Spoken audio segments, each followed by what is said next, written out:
ఈరోజు నిజంగా సహోదరి చెప్పినట్టుగా డాక్టర్ బిఆర్ అంబేద్కర్ గారి 134వ జన్మదినోత్సవ సందర్భంగా మరి అంబేద్కర్ గారు భారతదేశానికి రాజ్యాంగాన్ని అనుగ్రహించి ప్రజలందరికీ సమాన న్యాయం కలిగింపబడాలని, బడుగు బలహీన వర్గాలు ముఖ్యంగా మరి ఆ రాజ్యాంగం ద్వారా ఈ దేశంలో సమాన న్యాయాన్ని పొందాలని, ముఖ్యంగా స్త్రీలకి మరి అంబేద్కర్ గారు మంచి మంచి విషయాలు మరి రాజ్యాంగంలో పొందుపరిచారండి.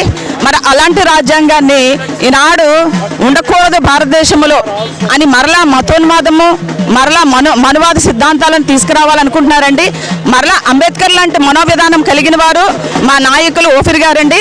మరి ఆయన పిలుపు మేరకు ఆర్కేపీ ద్వారా, ఐపీబీపీ పార్టీ ద్వారా మేము ఈరోజు ఈ ఉత్సవానికి వచ్చి ఉన్నామండి.